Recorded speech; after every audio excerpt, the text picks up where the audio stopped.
Hello everyone, आप सभी का वेलकम है आपके अपने प्यारे से परिवार में। मैं पुष्पेंद्र आप सभी का हार्टली वेलकम करता हूं। और आज हम जो बुक है आपकी फ्रॉम प्लेन टू पैरामाउंट, उसके वर्ब टॉपिक की बात करने वाले हैं। वर्ब टॉपिक में जो भी कॉन्सेप्ट यूज हुए हैं, क्वेश्चंस के माध्यम से हम उनको डिड्यूस करने वाले हैं। तो केडी कैंपस कह लीजिए, फ्रॉम प्लेन टू पैरामाउंट कह लीजिए, दोनों की दोनों बुक मीन्स बुक तो एक ही है और बहुत ही बेहतरीन बुक है। ठीक है, नाम अलग अलग जो भी आप कह सकते हैं। तो चलिए फिर स्टार्ट करते हैं विदाउट डिले। और हर एक क्वेश्चन में हम लोग कॉन्सेप्ट को डिड्यूस करने की कोशिश करेंगे कि क्या उससे रिलेटेड प्रॉब्लम है, जो अगर सेंटेंस चेंज करके देता है तब भी हम उसको टैकल कर सकें। क्लियर? तो चलिए फिर विदाउट डिले स्टार्ट करते हैं। और जो भी बंधु अभी तक हमारे टेलीग्राम चैनल से नहीं जुड़े हैं तो वो सभी लोग टेलीग्राम चैनल से जुड़ रहे हैं। इंग्लिश विद पुष्पेंद्र नाम से टेलीग्राम चैनल है, आप सर्च करिए, डिस्क्रिप्शन में लिंक है, वहाँ से आप जुड़ सकते हैं, ज्वाइन कर सकते हैं। आपको सेशन की पीडीएफ और बहुत सारी चीज़ें, बहुत सारा स्टडी मटेरियल आपको वहाँ देखने को मिलता है। तो टॉपिक बेसिकली अगर हम बात करें तो टॉपिक हमारा कौन सा है? टॉपिक है हमारा वर्ब। क्लियर? वर्ब का बेसिक है यहाँ पर, ये बात समझिएगा। वर्ब का कौन सा है? बेसिक। वर्ब बेसिक, चूँकि वर्ब के दो सेक्शन होते हैं, एक बेसिक वर्ब और एक एडवांस वर्ब। क्लियर? तो यहाँ पर हम बेसिक की बात करने वाले हैं। तो चलिए बढ़ते हैं विदाउट डिले, पहले क्वेश्चन की तरफ चलते हैं। पहला वाला क्वेश्चन जो कह रहा है, ध्यान से देखिए, कह रहा है he was so inquisitive that he rose many questions in the class. वह इतना ज़्यादा जिज्ञासु था कि उसने बहुत सारे क्वेश्चंस क्लास में उठाए, ये कहना चाह रहा है। तो यहाँ पर बेसिकली अगर आप देखेंगे तो राइज एक वर्ब होती है। राइज का मतलब होता है उठना, ये इंट्रांजिटिव वर्ब है। कैसी वर्ब है? इंट्रांजिटिव वर्ब है। और इंट्रांजिटिव वर्ब मीन्स जिसके बाद ऑब्जेक्ट नहीं दिया गया होता है। जब हम रेज की बात करते हैं तो रेज कैसी होती है? ट्रांजिटिव वर्ब होती है, इसका मतलब होता है उठाना। तो मीनिंग के बेस पर देख सकते हो, ट्रांजिटिव इंट्रांजिटिव के बेस पर इस क्वेश्चन को सॉल्व कर सकते हो। अब मैं सॉल्व कराता हूँ, जरा ध्यान दीजिएगा। कह रहा है he was so inquisitive. Inquisitive मतलब जिज्ञासु होता है, वह बहुत ज़्यादा जिज्ञासु था। That he rose many questions. अब रोज के बाद क्या दे रहा है? मैनी क्वेश्चंस जो लिख रहा है ये इसका ऑब्जेक्ट है। ये क्या है? ये इसका ऑब्जेक्ट है। अच्छा, ऑब्जेक्ट होता है तो आपको ट्रांजिटिव वाला यूज करना है। ये ट्रांजिटिव वर्ब है और ये इंट्रांजिटिव वर्ब है। राइज इंट्रांजिटिव है, जबकि रेज कैसी है? ट्रांजिटिव वर्ब है। तो यहाँ पर अगर आप ध्यान से देखेंगे तो यहाँ पर क्या आने वाला है? राइज तो आने से रहा, क्यों? क्योंकि इसके बाद ऑब्जेक्ट नहीं मिलेगा, इंट्रांजिटिव वर्ब है। जबकि रेज, और वैसे मीनिंग देखिएगा तो यहाँ पर उठने का मीनिंग नहीं, उठाने का मीनिंग है। उसने बहुत सारे क्वेश्चंस क्लास में उठाए, ये कहना चाह रहा है। तो यहाँ पर रोज जो है वो राइज की सेकंड फॉर्म होती है, राइज, रोज और राइजन। क्लियर? और यहाँ पर रेज की अगर सेकंड और थर्ड फॉर्म लिखेंगे तो ये क्या बनेगा? Raised and raised. तो यहाँ पर करेक्ट आंसर होगा रोज नहीं, रोज की जगह आपको लिखना पड़ेगा क्या बंधु? Raised. Raised will be your correct answer. ठीक है, तो पार्ट नंबर आपका कौन सा हो जाएगा? पार्ट नंबर आपका इनकरेक्ट हो जाएगा, सेकंड। होपफुली पहला क्वेश्चन आपको समझ में आ गया होगा। Now move to second one. Second की तरफ चलते हैं। He was born to poor parents but brought up in an affluent family. है ना, वह गरीब माँ बाप से पैदा हुआ, लेकिन उसका जो पालन पोषण हुआ वो एक एफ्लुएंट फैमिली में हुआ। एफ्लुएंट का मतलब होता है बहुत ही धनी। ये भी इंपॉर्टेंट, आपका वोकैब के पर्पज से इंपॉर्टेंट वर्ड है। इसका मतलब होता है धनी या फिर अमीर। ठीक है, एक पर्सन जो बहुत ज़्यादा वेल्दी है उसके लिए क्या यूज करता है? एफ्लुएंट यूज करता है। अब देखिएगा, बॉर्न, देखिए बियर होता है और यहाँ पर बनता है बॉर्न और बॉर्न। मतलब एक बॉर्न आपका BORN और एक बॉर्न बनता है BORNE। ये जो बॉर्न होता है इसका मतलब होता है टू टॉलरेट। इसका मतलब होता है टू टॉलरेट, बर्दाश्त करना, सहन करना, जिसको फ्रेजल वर्ब के रूप में क्या बोलते हो? पुट अप विथ बोलते हो आप। क्लियर? इसी को फ्रेजल वर्ब के रूप में अगर हम बात करें तो क्या कहते हैं? Put up with. इसका मतलब क्या होता है? मीन्स होता है टॉलरेट करना। क्लियर? तो यहाँ पर देखोगे तो ये बॉर्न जो लिख रहा है ये गलत है, यहाँ पर होना चाहिए था BORN, ये करेक्ट होना चाहिए था। बॉर्न टू नहीं होगा, बॉर्न ऑफ होगा। ठीक है, बॉर्न ऑफ पुअर पेरेंट्स, है ना। तो यहाँ पर करेक्ट देखिए, एक तो प्रॉब्लम ये वाली बॉर्न है, BORN है। ठीक है, बेसिकली वो तो हम प्रीपोजिशन में आगे डिस्कस करेंगे। फिलहाल यहाँ पर बॉर्न आना चाहिए, कौन सा? BORN। यहाँ जन्म लेने की बात कर रहा है, ना कि यहाँ पर टॉलरेट करने की बात कर रहा है। ठीक है, तो ये ध्यान दीजिएगा, दोनों में डिफरेंसेस है ये। क्वेश्चन नंबर नेक्स्ट की तरफ बढ़ते हैं। अगला क्वेश्चन है आपका, the university was found in 1950 when India was not self dependent in many aspects. कह रहे यूनिवर्सिटी की स्थापना की गई। अब देखिए एक बात समझिएगा, फाइंड एक वर्ब होती है और फाइंड मतलब होता है पाना, ये आप जानते हैं, फाइंड मतलब पाना, और इसकी सेकंड फॉर्म क्या होती है, found, and third form will also be found, है ना, फाइंड, फाउंड, फाउंड, क्लियर। यहीं पर देखिएगा फाउंड एक बेस फॉर्म भी होती है, इसका मतलब होता है स्थापना करना।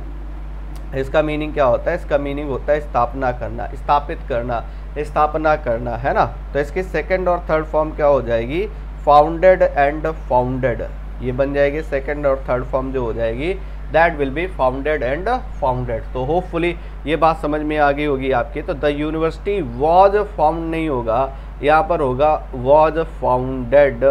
यूनिवर्सिटी की 1990 में स्थापना की गई, ये कहना चाह रहा है, ठीक है। तो होपफुली ये पॉइंट भी आपका क्लियर हो गया होगा। बढ़ते हैं अगले क्वेश्चन की तरफ। नेक्स्ट क्वेश्चन इज दैट, क्या कह रहा है, ध्यान रखिएगा, फाइंड मतलब पाना, फाउंड मतलब स्थापना करना। तो कहीं पर आप स्थापित करने या स्थापना करने की बात करेंगे तो वहाँ पर आपको फाउंड की फॉर्म फाउंडेड और फाउंडेड लिखनी है, found base form, founded second form and founded third form. I complaint against him as in spite of many repeated warning he fail to mend his ways. मैंने उसके खिलाफ शिकायत की। अब यहाँ पर बंधु फिर देखिएगा, हर एक क्वेश्चन बिल्कुल अलग टाइप का है, तो इसलिए आपको ध्यान दे करके एक एक क्वेश्चन पर फोकस होकर के काम करना है। तो यहाँ पर देखिएगा कंप्लेंट, COMPLAINT, कंप्लेंट एक नाउन होता है, इसका मतलब होता है शिकायत, नाउन है, इसका मतलब होता है शिकायत। I receive a complaint against him, clear. और यहाँ पर अगर हम बात करें कंप्लेन, COMPLAIN, तो कंप्लेन एक वर्ब होती है और इसका मतलब होता है शिकायत करना। इसका मीनिंग जो होता है, मीनिंग क्या होता है, इसका मीनिंग होता है शिकायत करना, है ना। तो अगर दोनों में डिफरेंस देखेंगे तो आप आई कंप्लेंट अगेंस्ट हिम, है ना, तो कंप्लेंट गलत है, क्योंकि देखिए ये सब्जेक्ट है और सब्जेक्ट के तुरंत बाद आपको क्या चाहिए, वर्ब चाहिए। तो यहाँ पर कह रहा है मैंने उसके खिलाफ शिकायत की, तो यहाँ पर जो कंप्लेंट लिख रहा है वो गलत है, यहाँ पर क्या होना चाहिए, कंप्लेंट होना चाहिए था, डी या ईडी वाला टर्म बनेगा जा करके। तो यहाँ पर करेक्ट आंसर होगा आपका कौन सा, part number first.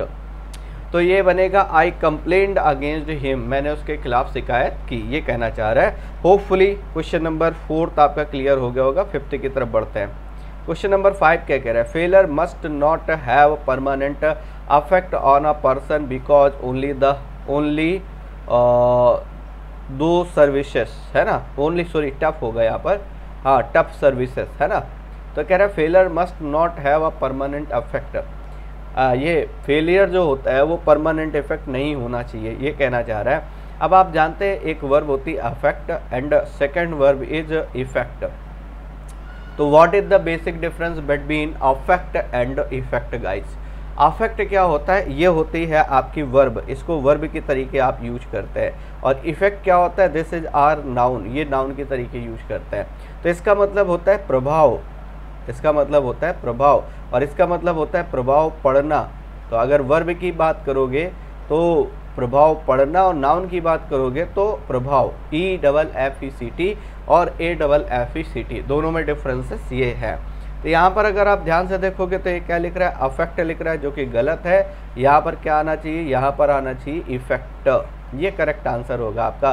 Failure must not have permanent effect, failure जो है वो परमानेंट इफेक्ट नहीं होना चाहिए। परमानेंट एक एडजेक्टिव है, देखिए समझिए इस बात को कि एडजेक्टिव के तुरंत बाद आप क्या लिखेंगे, वर्ब लिखेंगे या नाउन लिखेंगे। तो स्वाभाविक सी बात है नाउन लिखेंगे, क्योंकि नाउन क्या करता है, एडजेक्टिव को मॉडिफाई करने का काम करता है।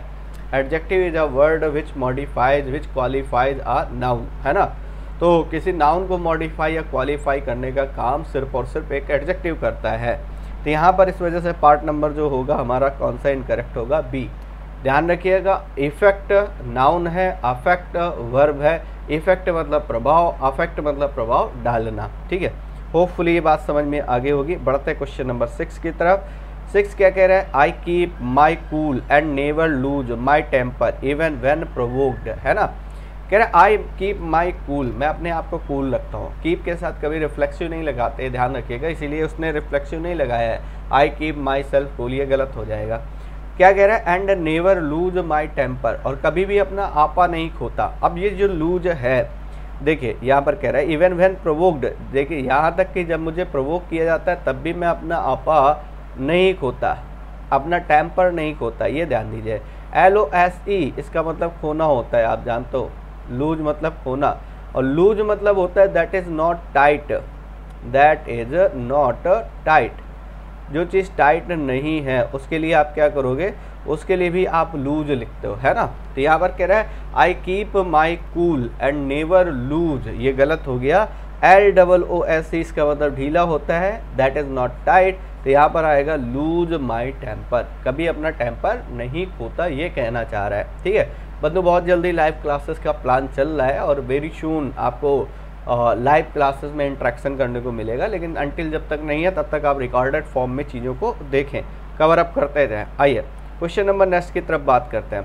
कह रहे he lied on the grass for hours enjoying the cool breeze, है ना। He lied on the grass, वह घास पर लेट गया। ये लाई और ले की प्रॉब्लम बहुत ज़्यादा एग्जाम में देखने को मिलती है। लाई मतलब होता है लेटना, LIE, लाई के सेकंड फॉर्म आती है ले, थर्ड फॉर्म आती है लेन, सही है। ले मतलब होता है रखना, ले के सेकंड फॉर्म होती है लेड एंड लेड, है ना। तो ये क्या है V1 है, ये क्या है V2 है, एंड ये क्या है V3 है। तो तीनों में अगर हम बात करें तो कह रहा है ही लाइड ऑन द ग्रास, वह घास पर लेट गया, है ना। यहाँ पर लेटने की बात कर रहा है, और ये जो लाइड लिखा है ये तो वैसे भी गलत है, क्योंकि ये जो लाई है इसका मतलब होता है झूठ बोलना, इसका मीनिंग होता है झूठ बोलना। इसकी फॉर्म बनती है लाइड और लाइड, LIED और LIED। ये क्या है, ये V1 है, ये क्या है, ये V2 है, ये क्या है, ये V3 है ना। तो यहाँ पर क्या होगा, लाइड नहीं आएगा, यहाँ पर करेक्ट आंसर आपका क्या हो जाएगा, यहाँ पर करेक्ट आंसर हो जाएगा ले, LAY, ही ले ऑन द ग्रास, ही ले ऑन द ग्रास। ठीक है, तो पार्ट नंबर कौन सा बन जाएगा, फर्स्ट बन जाएगा। आइए 7 के बाद हम बात करते हैं एट की। एट में देखिएगा during the rainy season, rainy season के दौरान many rivers overflow their banks and cause great difficulty. जिस समय रैनी सीजन होता है, बरसात का मौसम होता है गाइस, कहना चाह रहा है मैनी रिवर्स ओवरफ्लो, बहुत सारी रिवर ओवरफ्लो कर जाती हैं, है ना। देखिए ओवरफ्लो एक वर्ब है, जहाँ पर भी देखिए वर्ब का टॉपिक डील कर रहा है, तो जहाँ पर भी वर्ब है वहाँ पर वर्ब के बारे में पूरा आपको डिस्कशन करने की ज़रूरत है। Overflow first form, overflowed, overflowed second form and overflowed third form, clear. तो ये ध्यान दीजिएगा, कई बार ये ओवरफ्लो ये जो वर्ड गलत करके दे देता है, वो ऐसे दे देता है ओवरफ्लो और ओवरफ्लोन करके लिख देता है, तो ये चीज़ जो है ये चीज़ इनएप्रोप्रिएट है, ध्यान दीजिएगा। ना तो ओवरफ्लो आएगा ना ही ओवरफ्लोन आएगा, बोथ आर इनकरेक्ट, दोनों के दोनों इनकरेक्ट है। तो यहाँ पर जो करेक्ट आंसर बनेगा ओवरफ्लो नहीं बनेगा, यहाँ पर बनेगा ओवरफ्लोड, FLOWED, ये करेक्ट आंसर होगा। तो फ्लो की फॉर्म या ओवरफ्लो की फॉर्म जो है वो D या ED लगा करके, ED लगा करके आप बनाएंगे, ना कि आप डायरेक्ट ओवरफ्लो या ओवरफ्लोन लिखेंगे। ये क्वेश्चन बहुत बार एग्जाम में रिपीटेड इंपॉर्टेंट क्वेश्चन है, ध्यान दीजिएगा। आइए क्वेश्चन नंबर 9 में आते हैं। He lay his luggage aside and lay down to rest for a while. यहाँ पर पहले करेक्ट कर लीजिएगा, ही ले हिज लगेज, यहाँ पर हिम नहीं होगा, हिज होगा, ये टाइपिंग मिस्टेक है। ही ले हिज लगेज असाइड, उसने अपना जो लगेज है वो बगल में रख दिया, and lay down to rest for a while, और थोड़े समय के लिए लेट गया रेस्ट करने के लिए। अब ले मतलब होता है रखना, यहाँ पर क्या कह रहा है, यहाँ पर देखो, यहाँ पर अगर आप ध्यान से देखोगे तो लाई मतलब क्या होता है लेटना, और ले मतलब क्या होता है रखना, ये आप जानते हो। और यहाँ पर कौन सी फॉर्म लगी हुई है पहले तो ये पता करिएगा। लाई, लाई क्या है, इसका मतलब होता है, इसका मतलब होता है लेटना। तो दोनों डिफरेंस देखो, ही ले हिज लगेज, उसने अपना सामान रख दिया, ये बात तो सही है। Aside and lay down, lay down नहीं होगा, यहाँ पर लाई डाउन, और लेट गया तो lie down to rest for a while. Part number कौन सा इनकरेक्ट होगा, सेकंड। इसमें ट्रांजिटिव इंट्रांजिटिव न लगा करके इसमें डायरेक्ट आप देखिएगा कि यहाँ पर मीनिंग क्या है। अगर मीनिंग लेटने का है तो लाई का यूज करिए, रखने का मीनिंग है तो फिर ले का यूज करिए, ठीक है। तो दोनों में डिफरेंसेस ये बनेंगे जा करके। क्वेश्चन नंबर 10 की तरफ आते हैं बंधु, क्या कह रहा है, व्हेन कैलामिटी फेल, है ना, कैलामिटी फेल। देखिए फॉल वर्ब होती है, फॉल मतलब होता है गिरना, फेल मतलब होता है गिराना, फॉल मतलब होता है गिरना, ठीक है। फेल मतलब होता है गिराना, बंधु ये बात ध्यान दीजिएगा, फेल मतलब गिराना। और बी फॉल का मतलब होता है घटित होना, किसी चीज़ का टू हैपन, कोई भी चीज़ जो अपने आप हो रही है, that is called befall, है ना। तो यहाँ पर अगर बेसिकली हम बात करें तो फॉल की सेकंड फॉर्म क्या होती है, फेल, एंड थर्ड फॉर्म होती है फॉलन। यहाँ पर फेल की सेकंड फॉर्म क्या होती है, फेल्ड, एंड फेल्ड, ये बनेगा जा करके। तो ये क्या हो गया आपका V1 हो गया, ये क्या हो गया आपका V2 हो गया, ये क्या हो गया आपका V3 हो गया, है ना। तो व्हेन कैलामिटी, कैलामिटी का मतलब होता है आप जानते हो काली मिट्टी, जो बहुत ज़्यादा डिजास्टर लाती है ना। याद करने का सिंपल सा हालांकि तरीका बना हुआ है कि कैलामिटी का मतलब होता है कोई आपदा। आपदा क्या होगी, आपदा क्या होगी, अपने आप घटित होगी, that will B happened, clear. तो यहाँ पर करेक्ट आंसर होगा, यहाँ पर आएगा बी फेल आएगा, ये करेक्ट आंसर होगा। क्योंकि यहाँ पर ना तो मीनिंग गिरने का है, ना ही मीनिंग गिराने का है, यहाँ पर मीनिंग है हैपन होने का, और हैपन होना किसके मीन्स होता है, बी फॉल। पार्ट नंबर आपका कौन सा इनकरेक्ट होगा, दैट विल बी फर्स्ट। आइए अगले क्वेश्चन की तरफ बढ़ते हैं। Next question is that the assassin was convicted, जो अपराधी है, दोषी है, उसको दोषी पाया गया, and order to be hung, और उसको क्या किया गया, ठीक है, उसको फांसी की सज़ा दे दी गई, है ना। अब देखो एक बात समझिएगा, क्या कह रहा है, हैंग एक वर्ब है, हैंग, और हैंग एक वर्ब है, दोनों जगह हमने हैंग लिखा। इस हैंग का मतलब किसी वस्तु को किसी स्थान से लटकाना। I hung my coat outside the room, I hung my coat outside the room.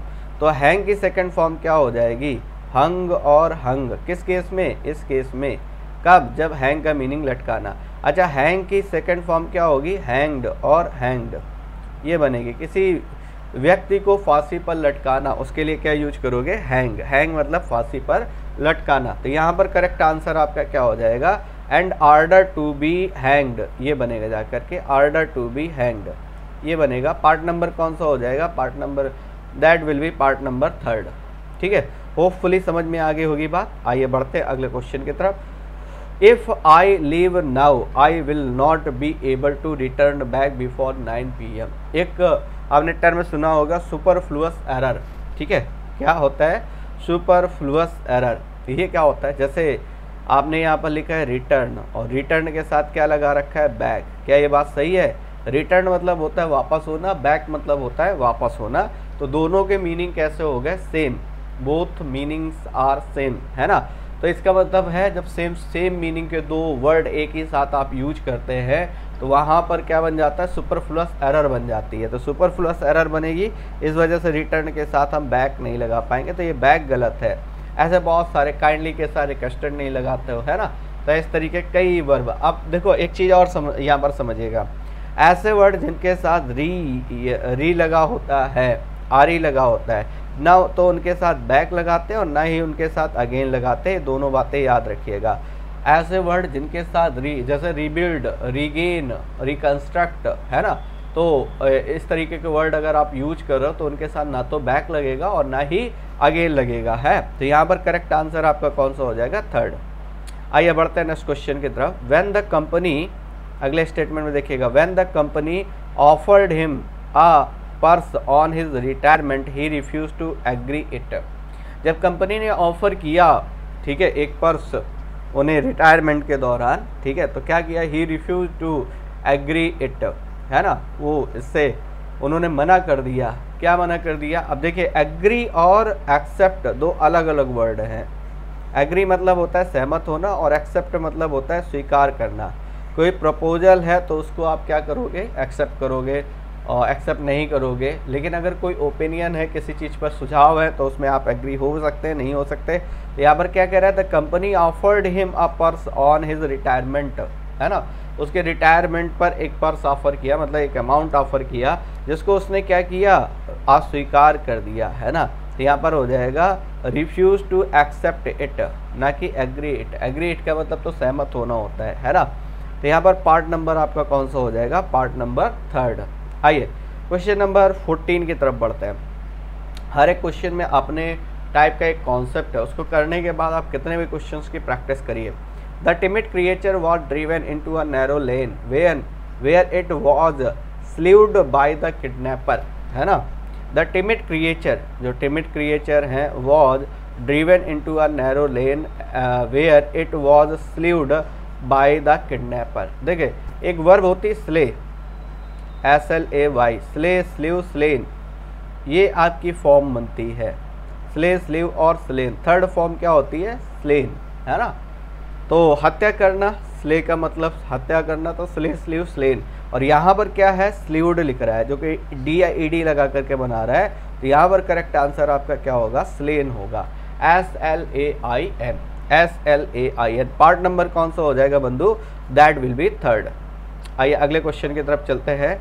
Next question is that being implicated in a murder case, एक मर्डर केस में शामिल पाए जाने पर he was conclusively suspected for all the unsolved cases. अब इनके बारे में अगर हम बात करें तो कुछ बातें आपको समझ में आएंगी। जैसे अगर हम बात करें तो एक बात आपको ये समझ में आएगी, पता है क्या, कि ये जो कॉन्क्लूसिवली लिख रहा है ना, आपने कंक्लूजन वर्ड सुना होगा। कंक्लूजन का मतलब क्या होता है? इसका मतलब निष्कर्ष होता है। कंक्लूजन का मतलब क्या होता है? निष्कर्ष, है ना। और सस्पेक्टेड, सस्पेक्ट करने का मतलब होता है आशंका करना, किसी चीज़ पर शंका जताना, ये सस्पेक्ट होता है। क्या दोनों वर्ड एक साथ आ सकते हैं? या तो किसी चीज़ को, देखो कोई चीज़ जो फाइनली कंक्लूडेड है, जिसका निष्कर्ष आ चुका है, फिर उसमें कोई सस्पेंस नहीं बाकी होगा, है ना। सस्पेक्टेड मतलब जिसमें शंका है, जिसमें संदेह है। तो यहाँ पर करेक्ट आंसर आपका कौन सा बनने वाला है? That will B second. तो कंक्लूसिवली सस्पेक्टेड गलत है, यहाँ पर क्या होगा? यहाँ पर आपको एक को रिमूव करना पड़ेगा, आप कंक्लूसिवली को हटा दीजिए, बाकी स्टेटमेंट आपका करेक्ट हो जाएगा। या फिर being implicated in a murder case he was conclusive all the, हाँ इनमें दोनों में से एक को आप रिमूव कर दीजिए, सेंटेंस कैसा हो जाएगा? क्लियर हो जाएगा। 16, क्वेश्चन नंबर 16 की तरफ बढ़ते हैं। My brother thinks that somebody must have dared him steel the scooter. ये डेयर और आपकी नीड दो ऐसी वर्ब है जिनको हम सेमी मॉडल्स कहते हैं, ठीक है। तो देखिएगा मैं दोनों वर्ब लिख रहा हूँ, एक डेयर है और एक नीड है। ये दो ऐसी वर्ब है जिनको हम क्या बोलते हैं? सेमी मॉडल बोलते हैं। क्या बोलते हैं? Semi model. और सेमी मॉडल क्यों कहते हैं? क्योंकि ये एक ऐसी वर्ब है जो हेल्पिंग वर्ब होने के साथ साथ मेन वर्ब का भी कार्य कर जाती है, इसलिए इनको सेमी मॉडल कहा जाता है। तो सेमी मॉडल का मतलब समझिएगा, देखो इसका मतलब ये हेल्पिंग वर्ब भी होंगी और इट मीन्स ये मेन वर्ब भी होंगी। जब ये हेल्पिंग वर्ब होंगी तो इनके साथ टू का यूज नहीं करना है, जब ये मेन वर्ब होंगी तो इनके साथ टू का यूज करना है। तो अगर हम ध्यान से देखें तो नीड और डेयर अगर एज अ मेन वर्ब की तरीके काम करें तो इनके साथ टू लगाना है, लेकिन हेल्पिंग वर्ब के रूप में काम करें तो इनके साथ टू का यूज नहीं करना है।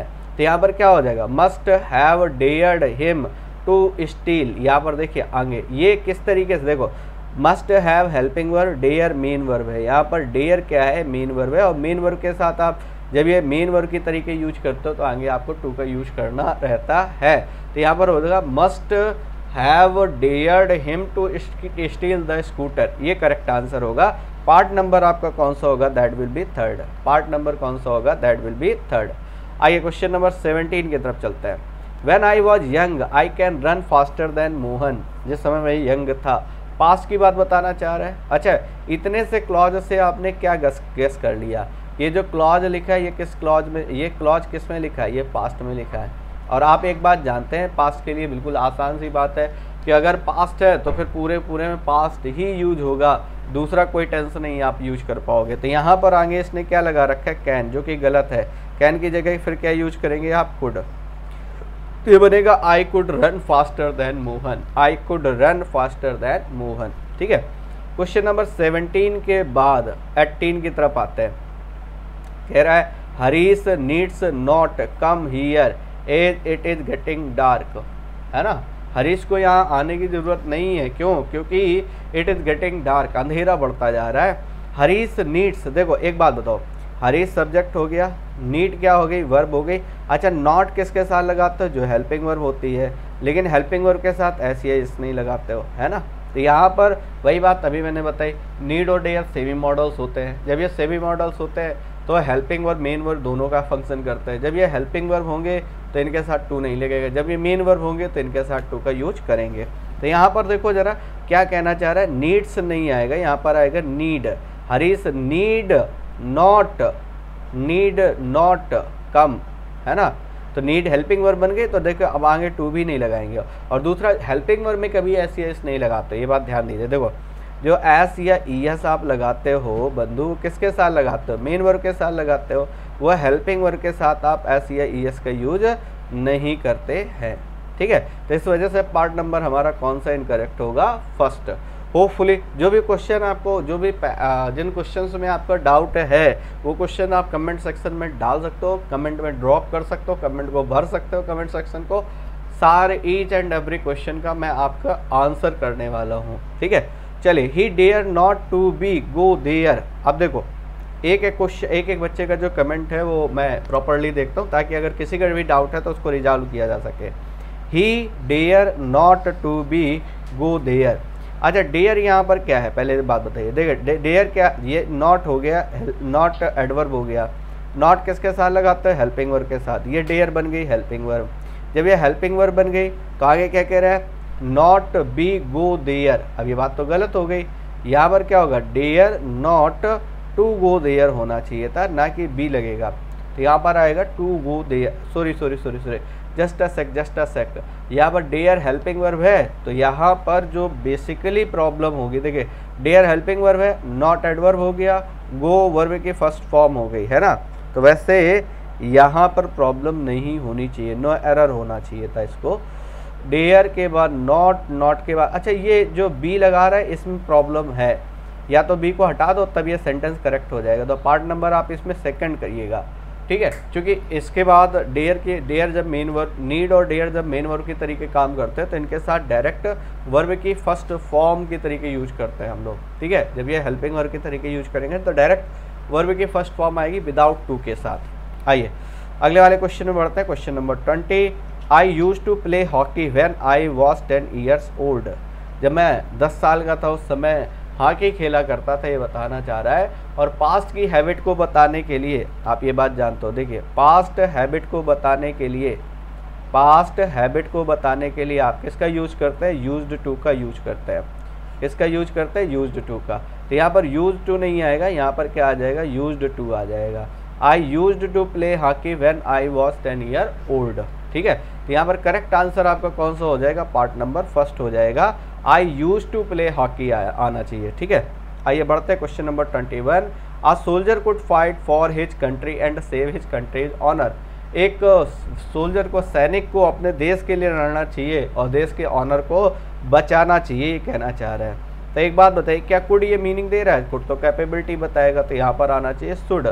जब आप ऑब्लिगेशन, जब आप सजेशन की बात करते हैं वहाँ पर शुड सबसे बेहतर मॉडल होता है। तो a soldier should fight for his country and save his country's honour. एक सिपाही को, एक सैनिक को अपने देश के लिए लड़ना चाहिए और अपने देश के सम्मान को बचाना चाहिए, कहना चाह रहा है। दूसरा, आप यहाँ पर चाहें तो मस्ट भी लगा सकते हैं, कंपल्सन की बात अगर करना चाहे तो फिर मस्ट लग सकता है ना।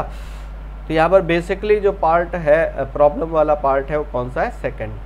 आइए question number 22, I would rather die than beg. अरे वाह, very very most important question है, ध्यान दीजिएगा। वुड रादर एक मॉडल वर्ब होती है। देखो आप में से बहुत सारे लोग नहीं जानते होंगे कि वुड रादर क्या है। वुड रादर एक मॉडल वर्ब है, और मॉडल वर्ब के साथ आप क्या करते हैं, वर्ब की फर्स्ट फॉर्म का यूज करते हैं। और दूसरा, साथ ही साथ रादर के साथ हम दैन का यूज करते हैं, THAN, है ना, THAN। तो दो बातें आपको यहाँ पर ध्यान देनी है। तो एक तो देखिए वुड रादर आप लिख रहे हो, तो वुड रादर, रादर के साथ दैन आना चाहिए, जो कि दैन आया नहीं है। यहाँ पर THEN है, यहाँ पर होना चाहिए THAN। डाई वर्ब की फर्स्ट फॉर्म है, ये बिल्कुल करेक्ट है। तो यहाँ पर कौन सा पार्ट आपका इनकरेक्ट होगा, दैट विल बी थर्ड। और कई बार वुड रादर के साथ 2+V1 लगा देता है, तो उस पर बिल्कुल सचेत रहिएगा, डायरेक्ट V1 का यूज करिएगा। क्वेश्चन नंबर 22 के बाद बढ़ते हैं बंधु। Question number 23, run fast लेस्ट you will miss the train. Very very most important question है और बहुत बार एग्जाम में पूछा जाता है।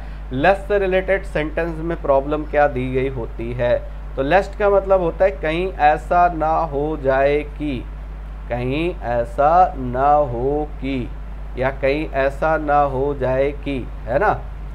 ये कैसा वर्ड है, ये निगेटिव वर्ड है ना, और ये इनडायरेक्टली सजेशन की बात बता रहा होता है। तो इसलिए इसके साथ सही मॉडल जो हम लगाते हैं दैट विल बी शुड, वो शुड होना चाहिए। तो लेस्ट के साथ सही मॉडल की अगर हम बात करें तो वो होना चाहिए कौन सा, शुड, है ना। तो लेस्ट के साथ आपको शुड लगाना है, यहाँ पर लगा हुआ है विल जो कि गलत है, तो यहाँ पर करेक्ट आंसर आपका क्या हो जाएगा, that will B should. Hopefully question number 23 दोनों चीज़ें याद रखिएगा। और लेस्ट के साथ एक बात और याद रखिएगा बंधु कि लेस्ट एक नेगेटिव वर्ड है, तो इसके साथ अगर कभी भी आप नो नेवर नॉट लगा रहे हैं तो ये भी क्या हो जाएगा, ये भी आपका इनकरेक्ट हो जाएगा, नो नेवर नॉट, है ना। आइए question number 24, he hoped that he will pass the exam with flying colours.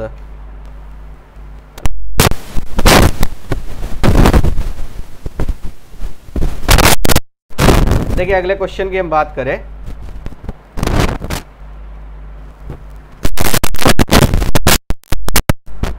देखो यहाँ पर अगले क्वेश्चन की बात करें बंधु, तो ये क्या कहना चाह रहा है, ध्यान से देखिएगा।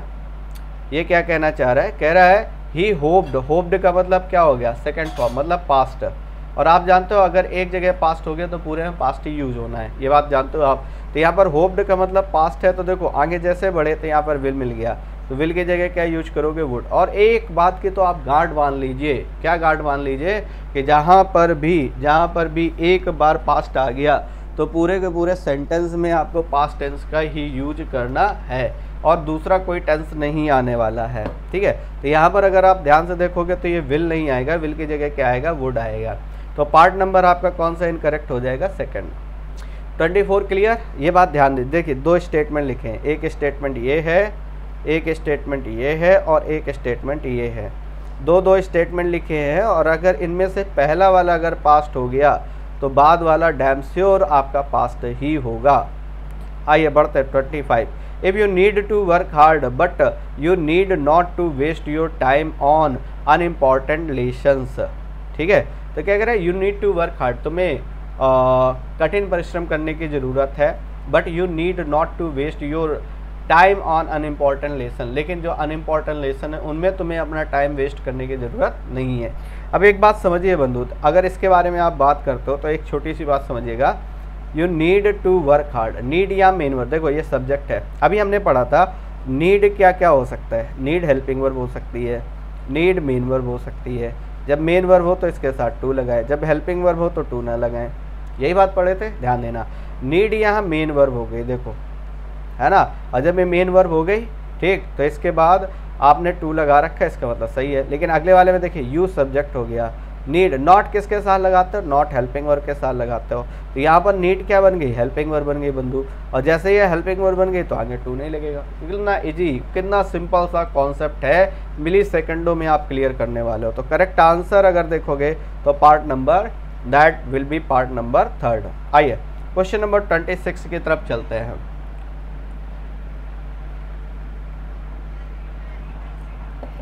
अब देखिए ये जो क्वेश्चन है आपका, she would broke a plate every day when she came to Delhi last month. जब वह पिछले मंथ दिल्ली आई तो हर एक दिन क्या करती थी, एक प्लेट को ब्रेक करती थी। ये ध्यान दीजिए, देखो मॉडल के बारे में जानते हो, मॉडल के साथ आप क्या करते हैं, जनरली वर्ब की बेस फॉर्म का यूज करते हैं, सही बात। अच्छा, मॉडल के साथ अगर बी लगा हो तो थर्ड फॉर्म का यूज करते हैं, बिल्कुल सही बात। मॉडल के साथ क्या दिया गया हो, हैव दिया गया हो, तब भी थर्ड फॉर्म का यूज करते हैं, क्लियर। तो देखो यहाँ पर इसने लगाया सेकंड फॉर्म, मॉडल के साथ पहली बात तो कभी भी सेकंड फॉर्म का यूज नहीं करते हैं, ये बात बिल्कुल क्लियर है। तो यहाँ पर वुड के साथ इसने सेकंड फॉर्म लगा रखे, मॉडल के साथ सेकंड फॉर्म लगा रखी, जो कि गलत है। तो यहाँ पर अगर देखोगे तो वुड मॉडल है और मॉडल के साथ क्या करोगे, फर्स्ट फॉर्म का यूज करोगे, क्योंकि ना तो बी लगाया ना ही हैव लगाए। अगर बी या हैव लगा होता तो फिर थर्ड फॉर्म आती। तो यहाँ पर क्या करोगे, यहाँ पर ब्रोक नहीं आएगा, यहाँ पर आएगा ब्रेक। यहाँ पर क्या आएगा, यहाँ पर आएगा ब्रेक। पार्ट नंबर कौन सा हो जाएगा, फर्स्ट। तो ये बनेगा she would break a plate every day, ठीक है।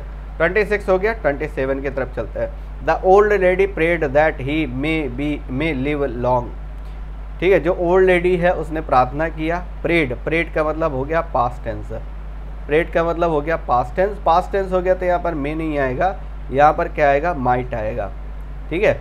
तो the old lady prayed that he might live long, तो यहाँ पर मे नहीं आएगा, यहाँ पर क्या आ जाएगा, माइट आ जाएगा। तो यहाँ पर करेक्ट आंसर आपका कौन सा हो जाएगा, that will be third. Question number 28 की तरफ चलते हैं बंधु। 28 देखिएगा, Rama must not to have treated his mistress like that. Rama को, अब देखो एक बात बताओ, मस्ट लगा रखा है, मस्ट के साथ नॉट लगा रखा है, हैव लगा रखा है, ट्रीटेड। अब एक बात बताओ, मस्ट मॉडल हो गया, मॉडल के साथ आप हैव लगा सकते हैं। जब हैव लगाएंगे तो वर्ब की थर्ड फॉर्म आएगी, निगेटिव बना देंगे तो नॉट लगा देंगे, लेकिन यहाँ पर कहीं टू का तो कोई कॉम्बिनेशन है ही नहीं, है ना, तो इसलिए टू गलत है। इसलिए that's why part number first is incorrect, जो पहला पार्ट होगा वो इनकरेक्ट होगा 28 का part number first. Waste material should be recycle if possible, जो वेस्ट मटेरियल है उनको रिसाइकल किया जाना चाहिए, है ना, पैसिवाइज। वैसे भी आप अगर ध्यान से देखो तो मैंने भी एक बात बताई कि मॉडल के साथ आप क्या करते हो, अगर कभी बी लगा हो तो वर्ब की कौन सी फॉर्म लगाते हो, थर्ड फॉर्म लगाते हो। तो यहाँ पर शुड के साथ बी के बाद रिसाइकल्ड आना चाहिए, ना कि रिसाइकल। तो यहाँ पर करेक्ट आंसर आपका कौन सा हो जाएगा, रिसाइकल्ड, पार्ट नंबर कौन सा हो जाएगा, सेकंड। होपफुली ये बात भी आपको समझ में आ गई होगी। 29 के बाद 30, the government can not be able to contain, ठीक है। अब देखो यहीं पर प्रॉब्लम आपको मिल चुकी है ऑलरेडी, क्या कह रहा है, can not be able to. अब एक बात बताओ, अगर आप कहीं पर कैन लगा रहे हो तो इसका मीनिंग क्या होता है, इसका मीनिंग होता है बंधु बी एबल टू, ये इसका मीनिंग होता है। तो क्या दोनों एक साथ लगा सकते हो, कैन बी और एबल टू? नहीं, ये बात तो गलत हो गई। तो इस वजह से आप क्या करेंगे, कैन नॉट लगाए तो एबल टू को हटाना पड़ेगा, एबल टू को हटाओगे तो पार्ट नंबर कौन सा, सेकंड। सीधे सीधे शब्दों में, आसान शब्दों में अगर आपको याद करना है तो कैन या कुड के साथ एबल टू का यूज नहीं करते हैं। आइए question number 31, the police think that he may be there yesterday at the scene of crime, है ना। अब क्या कहना चाह रहा है, the police think that he may be there yesterday at the scene of crime. अच्छा, ये स्टेटमेंट किस टेंस में चल रहा है, जरा ध्यान से देखो। यस्टरडे का मतलब क्या होता है बंधु, पास्ट होता है, और जब यहाँ पास्ट है तो यहाँ पर भी पास्ट लगाना चाहिए। तो मे ना करके क्या होगा, यहाँ पर लगेगा माइट।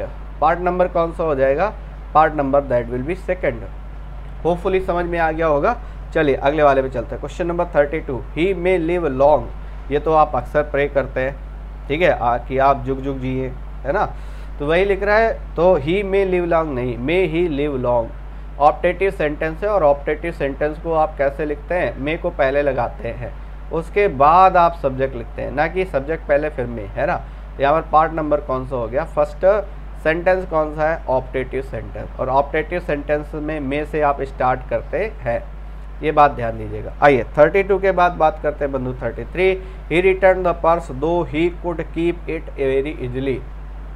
एक बात मैंने बताई थी, देखिए अभी वापस मैं आपको ले चलता हूँ फिर से।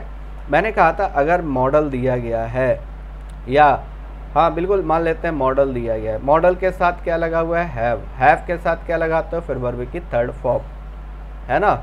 ये कब करते हो आप, जब कोई भी पास्ट का एक्शन जो पास्ट में होना चाहिए था बट डिडंट, लेकिन हुआ नहीं, बट डिडंट लेकिन हुआ नहीं, है ना। तो ही रिटर्न द पर्स, है ना, उसने पर्स को लौटा दिया, ये कहना चाह रहा है, उसने पर्स को लौटा दिया। दो यद्यपि he could keep it very easily, यद्यपि इसे बड़े आसानी से अपने पास रख सकता था या रख लेना चाहिए था, है ना। तो पास्ट, देखिए पास्ट एक्शन जो होना चाहिए था लेकिन हुआ नहीं, मतलब उसे पर्स रख लेनी चाहिए थी लेकिन उसने रखी नहीं। तो इसका मतलब क्या करोगे, हैव लगाओगे, यहाँ पर क्या आ जाएगा, यहाँ पर आ जाएगा हैव, और कीप की जगह क्या हो जाएगा, यहाँ पर आ जाएगा केप्ट, ये बनेगा जा करके। तो पार्ट नंबर कौन सा हो जाएगा, सेकंड। होपफुली इतनी बात क्लियर हो गई। 33 के बाद बढ़ते हैं 34, when you were young you ought to learn good habits, जब आप यंग थे तब आपको अच्छी अच्छी आदतें सीखनी चाहिए थी, है ना, ये कहना चाह रहा है। तो when you were young you ought to have learned, देखो वही पास्ट एक्शन लेकिन पास्ट में होना चाहिए था लेकिन हुआ नहीं, इसलिए हैव लगा करके थर्ड फॉर्म हम लिखेंगे।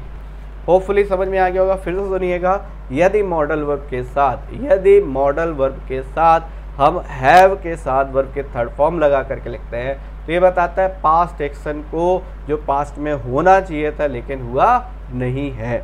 आइए question number 35, if you get good marks I shall happy as much as you, यदि तुम अच्छे मार्क्स पाते हो तो मैं उतना ही खुश होऊंगा जितना कि तुम।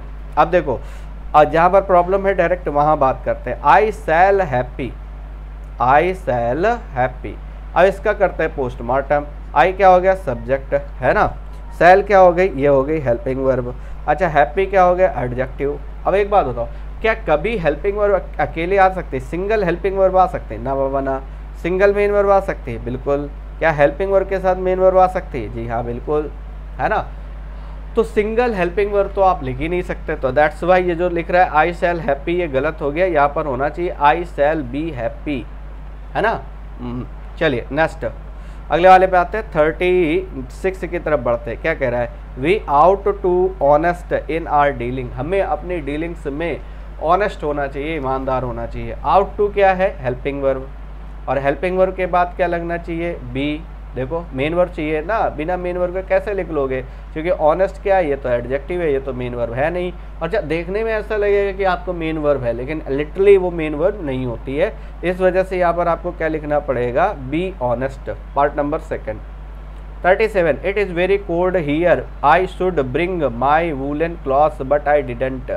सेम वही कहानी जो पास्ट एक्शन वाला मैं लगातार बता रहा हूँ, इसके 2-3-4 क्वेश्चन आपको बैक टू बैक देखने को मिल रहे हैं। It is very cold here, यहाँ बहुत ज़्यादा ठंड है। I should bring my woollen clothes, मुझे अपने वूलन क्लॉथ्स लाने चाहिए थे, बट आई डिडंट, लेकिन मैं लाया नहीं। तो पास्ट एक्शन जो पास्ट में होना चाहिए था लेकिन हुआ नहीं, तो शुड के साथ हैव और ब्रिंग के थर्ड फॉर्म क्या आ जाएगी, ब्रॉट। मुझे अपने वूलन क्लॉथ्स लाने चाहिए थे लेकिन लाया नहीं, ये कहना चाह रहा है। आइए question number 38, are you use to get. देखिए यूज टू के पहले एक बात समझिएगा, अगर यूज टू लगा रहे हो, डायरेक्ट यूज टू लगा रहे हो, है ना, तो इसके बाद डायरेक्ट वर्ब की फर्स्ट फॉर्म, तो ये पास्ट के एक्शन को बताता है। लेकिन अगर हेल्पिंग वर्ब दी गई है, इसके बाद यूज टू लिखा है, यूज टू लिखा है, तो इसके बाद वर्ब की फोर्थ फॉर्म मतलब आईएनजी फॉर्म का यूज करना चाहिए। ये बात ध्यान दीजिएगा, यहाँ पर हेल्पिंग वर्ब नहीं है, यहाँ पर हेल्पिंग वर्ब है, मतलब बी फॉर्म नीचे वाले में है, ऊपर वाले में नहीं है। यहाँ देखो आर बी फॉर्म है, बी फॉर्म के बाद यूज टू के बाद गेट नहीं आएगा, क्या आएगा, गेटिंग आएगा। ठीक है, क्या तुम सुबह जल्दी उठते हो, ये कहना चाह रहा है। आइए नेक्स्ट क्वेश्चन की तरफ चलते हैं। Our knowledge of history does not come to our help and sometimes we even fail to remember who invented America. कई बार हम यहाँ तक ये भूल जाते हैं, इतना कमज़ोर है हमारा नॉलेज कि अमेरिका की खोज किसने की, ये भी भूल जाते हैं हम। देखिए 2 वर्ड होते हैं, एक होता है इन्वेंट, इन्वेंट होता है आविष्कार करना, आविष्कार करना, और डिस्कवर, डिस्कवर मतलब होता है खोज करना, डिस्कवर का मतलब होता है खोज करना, है ना। तो आविष्कार करना और खोज करना 2 अलग अलग वर्ड हैं। जब आप बात करते हो किसी नई चीज़ के बारे में तो उसको इन्वेंट किया जाता है, उसको डिस्कवर नहीं, जो पहले से एग्जिस्ट कर रही हो उसके लिए फिर डिस्कवर आता है। तो हु डिस्कवर्ड अमेरिका, यहाँ पर ये बनेगा who discovered America. Part number कौन सा हो जाएगा, 3rd। 39 के बाद बंधु बात करते हैं। I think the news might true, मुझे ऐसा लगता है कि जो खबर है वो सही होना चाहिए। I think the news might be true, ये भी बताया। माइट क्या है, मॉडल, मॉडल कैसे काम करते हैं, हेल्पिंग वर्ब के तरीके। ट्रू क्या है, एडजेक्टिव, और जब भी मॉडल वर्ब के तुरंत बाद एडजेक्टिव दिया गया हो तो वहाँ पर बी लगा करके लिखा करो आप, है ना, तो बेहतर होगा, क्योंकि बी वहाँ पर मेन वर्ब की तरीके फंक्शन कर जाता है। Very soon I realised that he is at fault, बहुत जल्द मुझे ये इस बात का रियलाइज हो गया कि वह गलत है। वेरी सुन आई रियलाइज्ड का मतलब क्या हो गया, पास्ट। जब पास्ट है तो यहाँ भी पास्ट आएगा, इज नहीं आएगा, यहाँ पर क्या आ जाएगा, was. He was at fault, part number कौन सा हो जाएगा, 3rd। आइए एक जगह पास्ट तो पूरे पास्ट आप जानते हो, क्या कहना चाह रहा है, कह रहा है ही रिमेंबर्ड, रिमेंबर्ड मतलब क्या हो गया, पास्ट। ये चीज़ पहले आप चेक कर लिया करो, 2 स्टेटमेंट, पहला वाला पास्ट तो बाद वाला ये किस में होगा, पास्ट में होना चाहिए। यहाँ पर देखोगे दैट हिज वीजा विल नहीं होगा, वुड हो जाएगा। अगर मेन वर्ब पास्ट में है तो पूरा का पूरा स्टेटमेंट पास्ट में होना चाहिए। 43 I wasn't at the last meeting and neither was you, मैं लास्ट मीटिंग में नहीं था और ना ही तुम थे। अब एक बात बताओ, नीदर वॉज यू, इतने का पोस्टमार्टम करो। यू क्या है, सब्जेक्ट, यू क्या है, सब्जेक्ट, यू के अनुसार यहाँ पर वॉज लगा है तो वॉज नहीं आएगा, वर आएगा। यू कैसा है, यू प्लूरल होता है, और प्लूरल होता है तो प्लूरल वर्ब आनी चाहिए, मतलब यहाँ पर आना चाहिए वर। होपफुली इतनी बात समझ में आ गई होगी। बढ़ते हैं अगले वाले क्वेश्चन की तरफ। 43 के बाद बात करते हैं 44।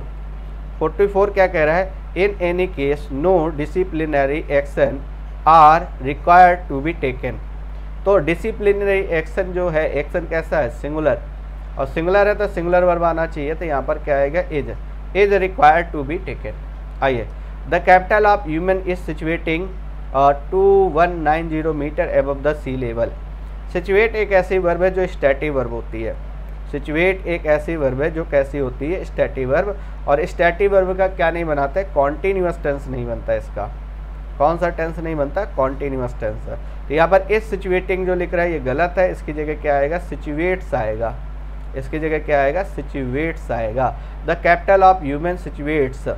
आइए, owing to the heavy rains the ship drowned. आइए, एक दो क्वेश्चन और हैं, उनको डिस्कस कर लेते हैं। देखिए, ड्रॉन का मतलब होता है डूबना, सिंक का मतलब होता है डूबना। जब नॉन लिविंग थिंग की बात करते हो तो सिंक लगाइएगा, नॉन लिविंग थिंग की बात करते हो तो सिंक, और लिविंग की बात करते हो तो फिर ड्रॉन आएगा। लिविंग की बात करते हो तो फिर ड्रॉन आएगा। तो यहाँ पर क्या कह रहा है, द शिप ड्रॉन्ड, यहाँ पर आएगा सैंक। शिप नॉन लिविंग है, नॉन लिविंग दोनों का मतलब डूबना होता है। सिंक का मतलब डूबना, ड्रॉन का मतलब डूबना, है ना। तो फिर इसके लिए क्या लगाओगे, नॉन लिविंग के लिए आपको सिंक लगाना पड़ेगा। आइए, तो ये थे हमारे पूरे क्वेश्चंस। 46 क्वेश्चन है आपके बेसिक वर्ब वाले सेक्शन में। होपफुली आपने एंजॉय किया होगा। अगर आपको सारी चीज़ें समझ आ रही हैं then like the video and share among your friends. Clear. चलिए, तो फिर मिलते हैं जल्दी, बहुत जल्दी नेक्स्ट सेशन में। और कोशिश है अब कि एक दिन में आपको कम से कम दो टॉपिक कम से कम एटलीस्ट कवर कराया जाए, तो बहुत ही जल्दी जो अपकमिंग एग्जाम्स हैं उनमें आप बेहतर से बेहतर परफॉर्म कर पाएँ। तो चलिए बंधु, लेते हैं इजाज़त आपसे। और अभी तक अगर आपने टेलीग्राम चैनल को नहीं ज्वाइन किया, इंग्लिश विद पुष्पेंद्र नाम से टेलीग्राम चैनल है, उसको ज़रूर ज्वाइन कर लीजिएगा। तो आज के सेशन के लिए इतना ही। थैंक यू क्लास, जय हिंद।